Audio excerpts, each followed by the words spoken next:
Hey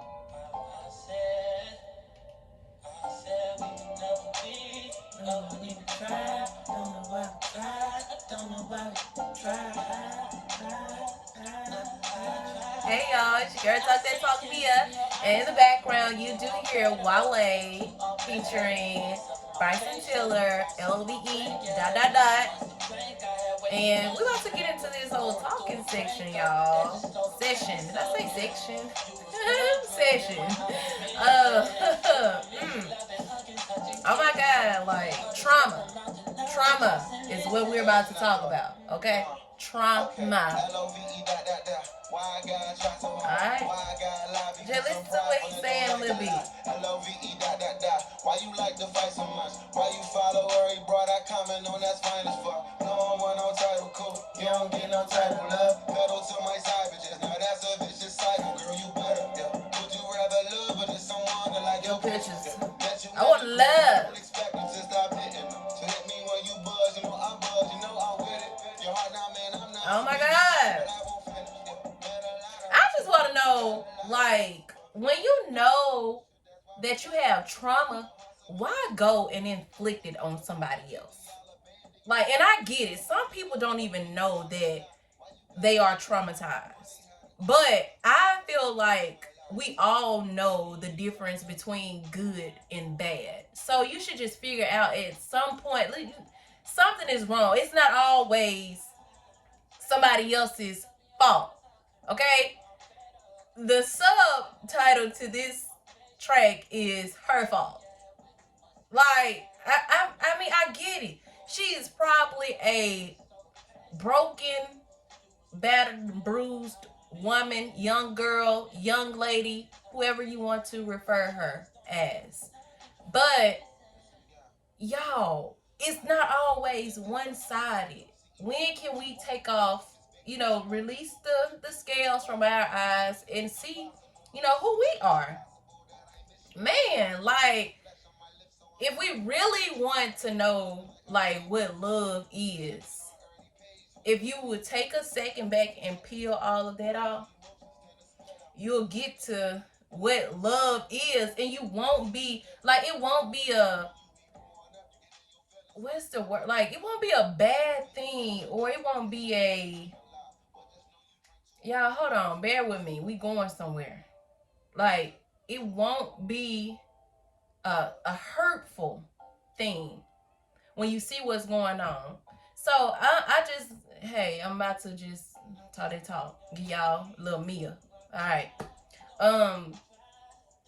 Just previously in my life, I know that I had a relationship, and I at first, like, I couldn't see that there was a lot of me in the way of things.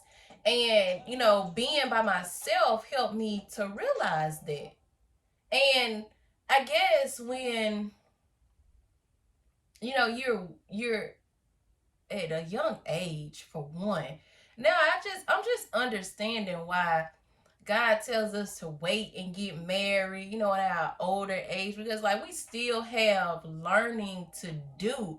Hence, you young couples around here, your boyfriend cheating on you, your girlfriend cheating on you, and get you inflicting hurt and pain on them, causing them trust issues and everything. Like, you just out here. That's the vicious cycle that we're in. Like, everybody wants a relationship. Everybody wants to be with someone. For what? So the sex can be there. So everything else can be there. You're basically married without, the marriage license in the ring and everything. Or basically, going before God, honoring Him in the whole marriage process. We get our spirits together before we could even figure out who we are and who that other person is. I don't get it, y'all. Well, I get it now because I've gone through it, and I've, the scales were removed from my eyes, and now I can see it. And I guess I'm just trying to help y'all see that, I just believe we shouldn't be trying to rush into anything. early on in life, because there are so much there is so much, and there are so many other things that we have to learn about ourselves. Because who's to say, if you're going to choose that same person that you chose at 18 or 19, 20, 21, who's to say that you're going to still choose that same person when you get in the fullness of yourself?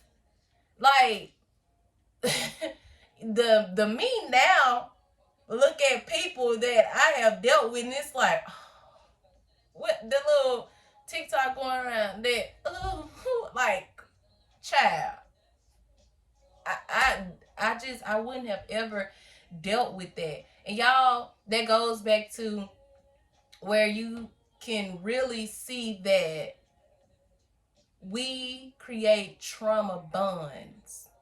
If you have any type of trauma in your life, you're gonna attract the person that's like either they're the healer for your soul, or or that's well, wait a minute. I was finna say either the healing for your soul, or it's the a demon trying to attach itself to you to hinder you from growing.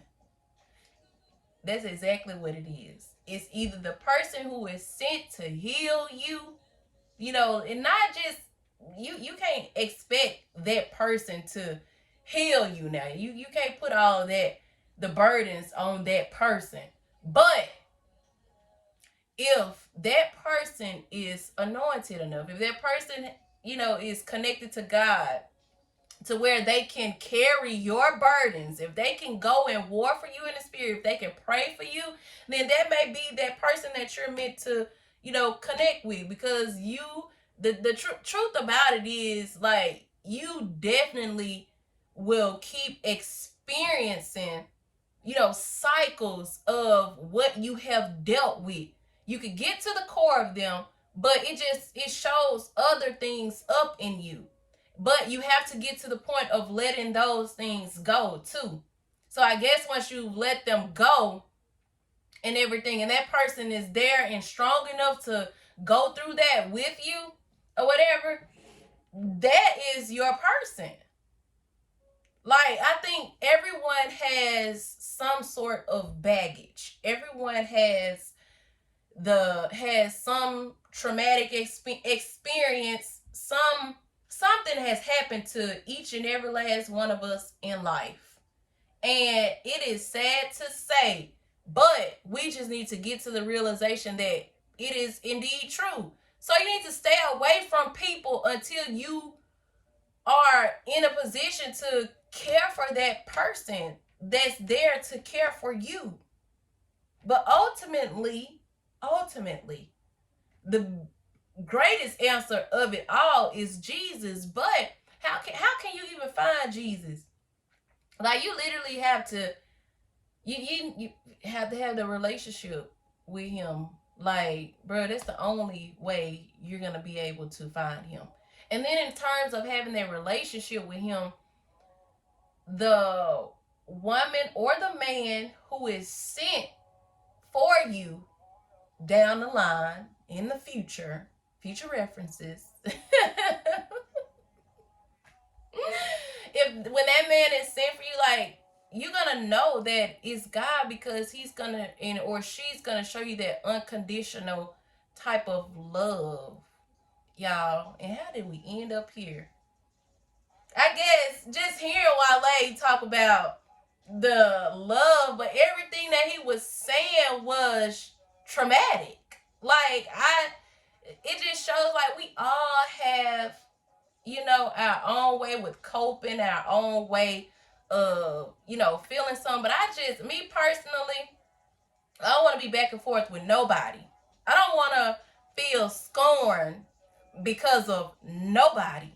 Like, you can't, it's, that's null and void. Like, you can't make me feel a certain way about myself because we couldn't work out, or you showed me all of my flaws. Like, no, no. And then if we can't even let that go, and not even let it go. Because even if you decide to let some things go, like you gotta forgive somebody each and every day, for real though. Like you can decide to let that go and you can be right back with that same person. But it's gonna be up to you to let everything that y'all have gone through go. And it's sad to say that you may be sparked by, the smallest thing. So if you cannot do that, you need to stay away. And as I'm talking to y'all, I'm just thinking about situations that I have been in too. And again, as I always say, I'm talking over y'all head, but y'all will be sure to um hear about these in the books to come. But like I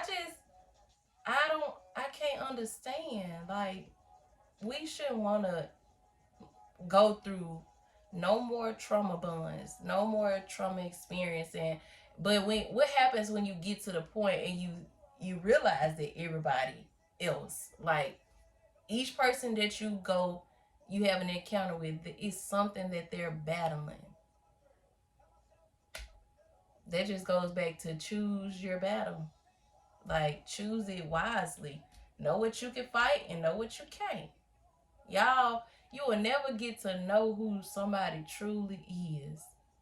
Like, cause it's stuff like people know how to hide stuff really good, but that's where the spirit of discernment comes in. There, you need to be connected to God so God can really show you what that person is battling.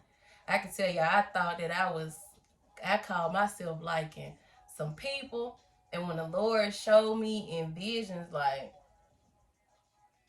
oh, well, that explains why, or okay, well, I'm gonna take heed to this, and oh God, I can't, that battle right there, not for me.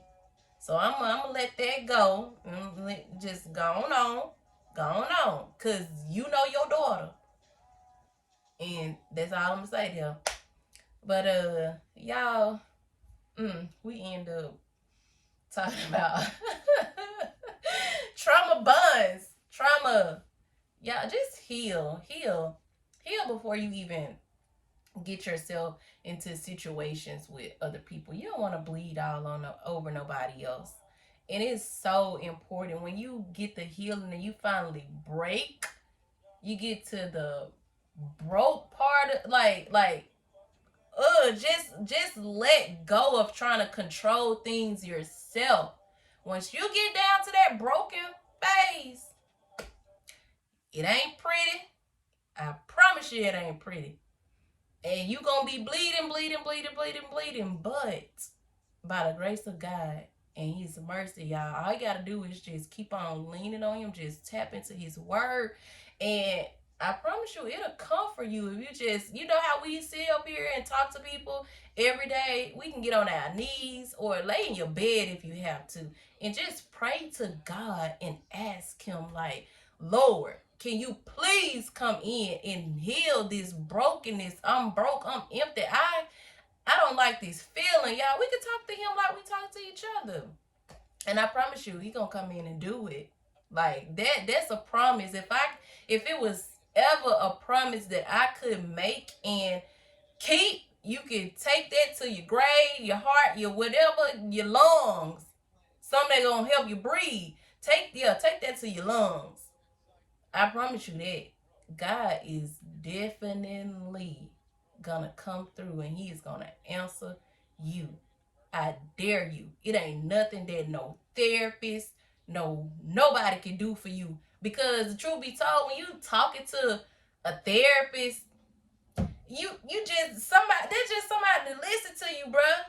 Like, I mean, I'm not discrediting anything that they can do for y'all, because there are truly some people who, need to be diagnosed with whatever, however, but ultimately Jesus is the therapist. He's the healer, you know. And if you just get that relationship with him, he'll put everybody and everything in your path that need to be, that's gonna help you along the way. And you ain't gotta be out there spending racks on racks on racks on no therapist, And sometimes we may just need a safe place. But if you just would break, he would send somebody that can handle all of your burdens. Like you can give you can give you to that person.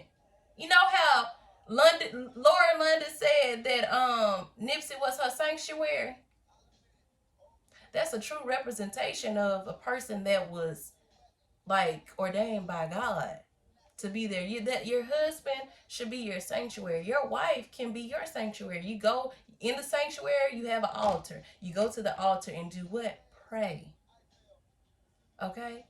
You can let things out. Prayer is just communication. So, it's y'all, it's crazy. And that just leads us to the song that is playing now, the matrimony. Oh my God. God, you so intentional. Everybody's scary. People scared of marriage. People like, you heard that man say nothing sacred no more.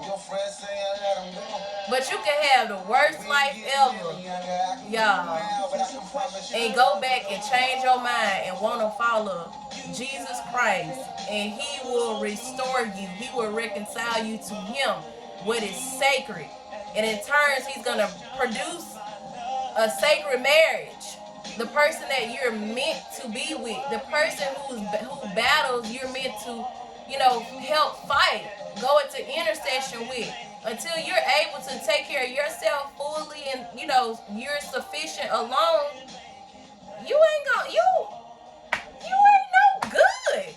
You must be sufficient alone, but where you don't have the need to want or need nobody else to help you feel a certain way, or help you do all of these things. No, that person should just be like the icing on the cake. Literally. You should be everything else. That person should not have to be a necessity. That person just needs to come in and fulfill the things of your nature, your sex drive and all that kind of stuff. And it turns out can be business partners and what other ever kind of partner you want. Like, what's up with it, y'all? We gotta get it together. That's how you come in breaking generational cycles. That's how you come in and solidify some things and just show them that, hey, baby, we ain't marrying for romance, or we ain't marrying because we been together for 10 years and I cheated on you umpteen times, and now I gotta give you a ring, but I'm still keep cheating on you. Like, we ain't do that for that. Now, who wanna do that? No, nobody should want to. I know I don't. I had my runnings, and child, no, and I'm talking like I'd have been all over the world. I have not. I ain't been passed around enough to say that. But still, y'all get it. The little figurative speech, a figure of speech, figurative language. Nothing is literal. I know. But anyway, y'all pick up what I'm putting down, and I'm gonna get better. I need to stop cursing and attempting to. Filthy language. Don't need to. Alright, I got you, God. But anyway, y'all, just ponder on it and know that don't be afraid to let things go. Don't be afraid to forgive people, but do not go back in traumatic bonds.